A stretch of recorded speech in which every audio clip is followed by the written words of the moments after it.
I'm going to take a look at the Pick 5 sequence for Monday night at Yonkers Raceway. It's a $1 base bet with a $10,000 guaranteed pool. Begins in race 5 in the first leg going 2 deep to 3. Catalpa Rescue A, 3-1 in the program. First time Blackler Aussie starter. Qualified easily in 154-1 and used Lasix for the first time. Jason Bartlett lands here and most likely sold the money. This barn, in this situation, deserves respect. And the qualifier hints a big try could be coming. The 5, Panatone Hanover, 7-2 in the morning line. Doesn't have a lot of gate speed and that makes the job tougher many times. Caught a tough trip last time and still rallied sharply to just missed by a neck and was pace compromised. Now drops, and this race should feature an honest pace. In race 6, 2 deep to 1, wide a mile Ray, 9-5. Came a close second on August 4th, grinded up but was outclosed by Rockin' and Talkin' and missed by a neck. Bartlett and Engblom combo draws the 1 hole and most time needs to be on the point or in the pocket turning for the wire to win. That trip should happen here. The 3, Rockin' and Talkin', 6-1 in the morning line. Got a smooth steer by Colin Kelly last time and now Pat LaChance will drive. Paid off at a square price, and this race could set up for a closer. Best of respect, as the Megan Scran entry is sharp and could be overlooked tonight. In race 7, the 2, Sweet Beach Life, 5-2, comes off a big-time effort leaving for pole 7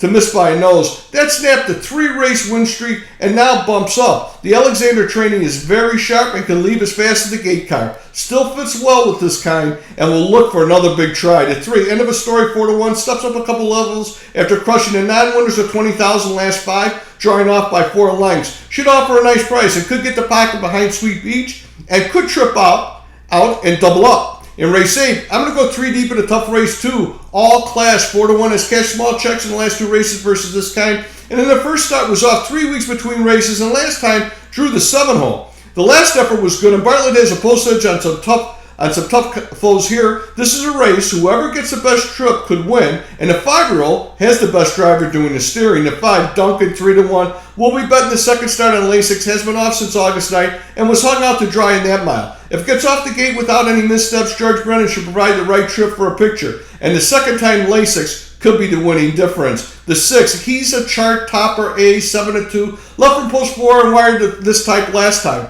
This is a tough race and post 6 makes this more of a challenge, but doesn't need to lead every step of the way to win. And Colin Kelly can provide a sharp steer, and he has done well when driving a 5-year-old in the last 3 races. In race 9, closing it out with 2 horses to 3, Street Hawk and 5-2, Bean Chalk versus non-winners of 30,000 last 5. Now drops the face of non-winners of 20 and was in the mix last time. Has come 3rd in the last 2 against Better, and if 100% could get back on the winning side of the ledger. Kelly takes over for Bartlett, so that should help the price. We'll try to beat the 3-1 second morning line Chuck, the 6 horse who has the Bartlett Engblom team going for him. The 4, Manferno, 9-2, will look for some value. The Ademsix entry picks up Brent Holland tonight, and I like the driver change. Needs a close-up trip and is in the spot to race that way at the top of the stack. Holland could blast out and at the very least land in the pocket. Has hit the board on 5 of 7 at Yonkers with 4 pictures, and the public might overlook this one tonight. The $1 pick 5 reads 3-5 with 1-3 with 2-3 with 2-5-6 with 3-4 for $48, and good luck.